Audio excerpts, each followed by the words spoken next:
Greetings and salutations. It's your American truck driver here, Chris Babylon. It is currently October 27th. This news comes from you from cdllife.com.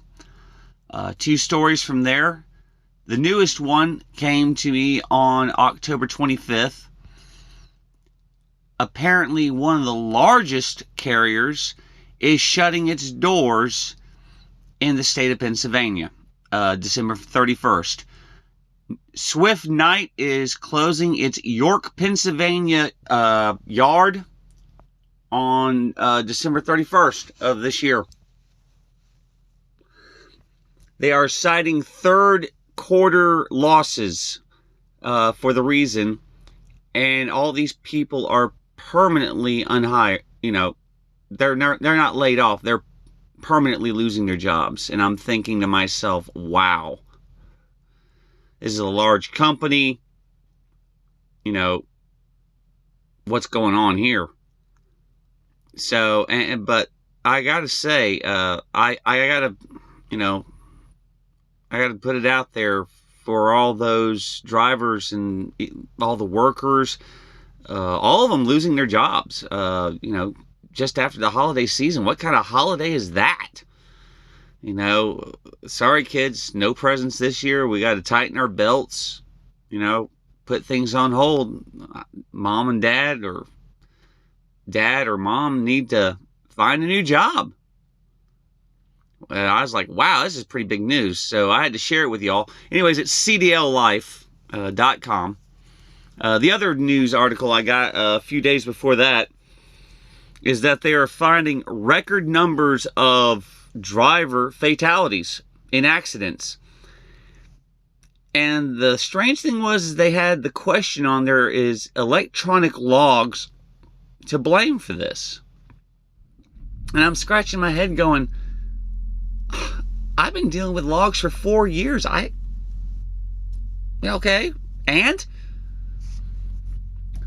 Now, this is where my personal opinion comes in. And by the way, I'm not supporting any company in this. I don't get paid for this.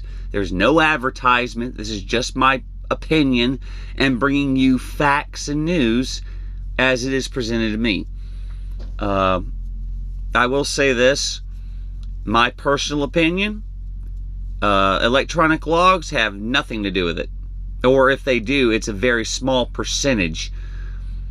To me, the fact is that they are throwing these young drivers, and I mean that in a not literal term, but just an all-around general term, young as in new drivers, out there after 3 weeks in a school. And I'm going to myself, that's insane. That's not even a steering wheel holder. I mean, let's put it in this point of view. You put money and effort into basic training for military service, let's say, okay? You give them basic training. It's at least 6 weeks from what I remember. And then you put them into more advanced training before you send them out there to combat.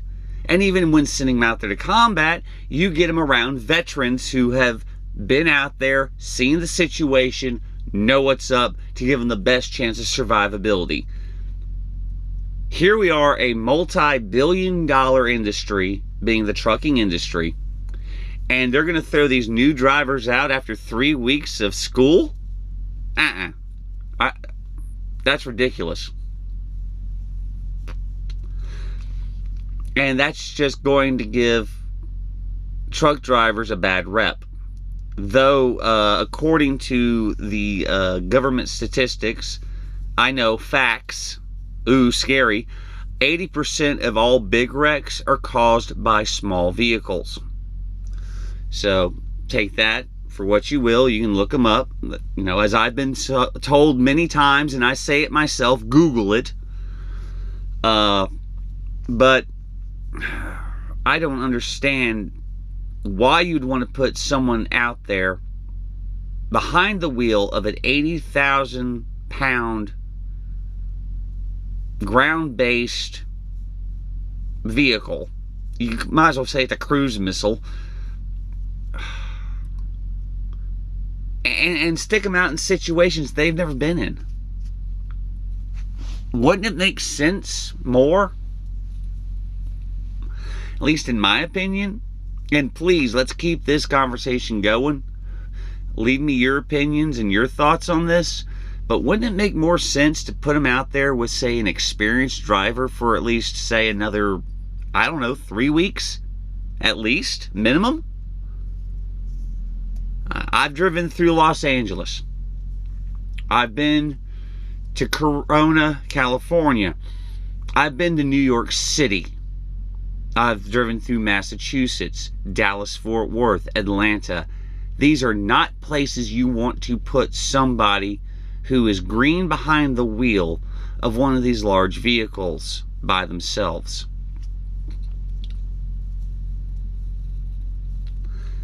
Now, they want to say that these electronic logs are pressing drivers for time.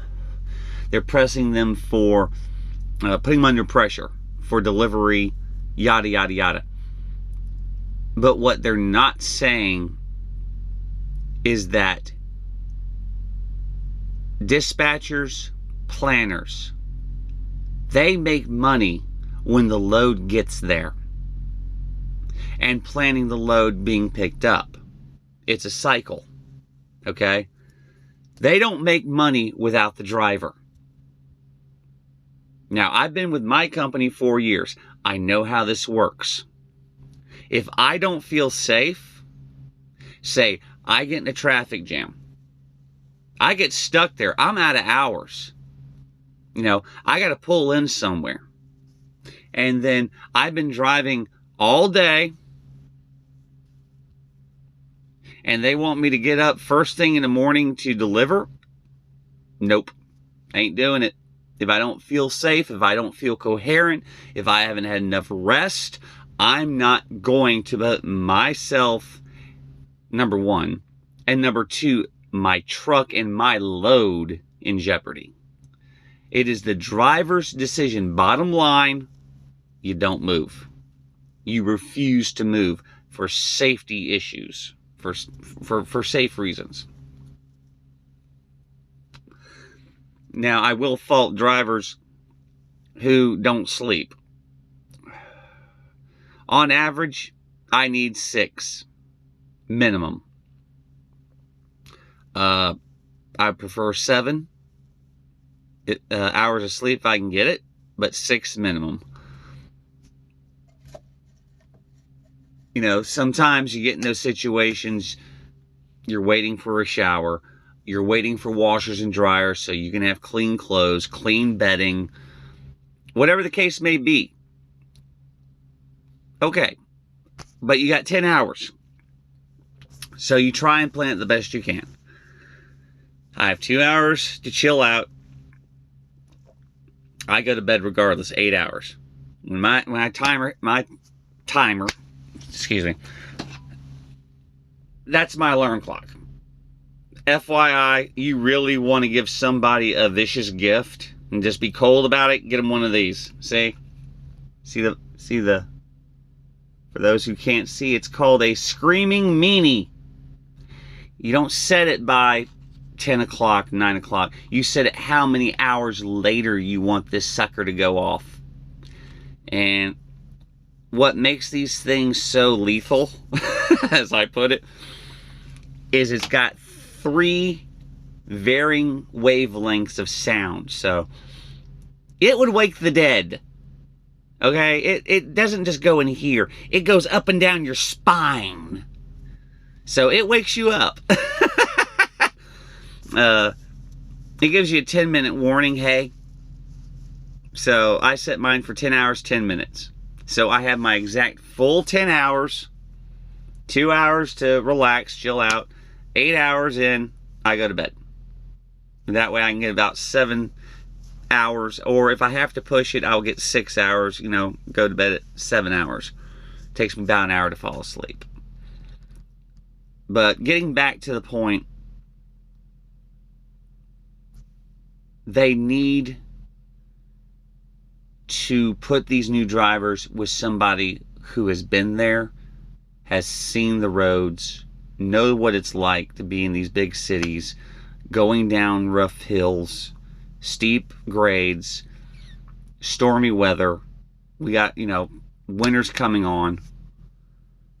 It's going to get cold. You're going to get possibilities of ice, fog, rain. I've been through it. Been there, done that. And, for a new driver, that can get quite nerve-wracking. I can see why accidents are happening. There's got to be a way to stop this and still keep America moving. A lot of it has to do, like they said, small vehicles just don't understand. We can't stop on a dime. We can't turn on a dime. We do have our blind spots regardless of how many mirrors you see. Basic rule for you people who don't drive big rigs and are around them on the roads. If you can't see my mirrors, I can't see you. If you get right below my passenger door, I still can't see you.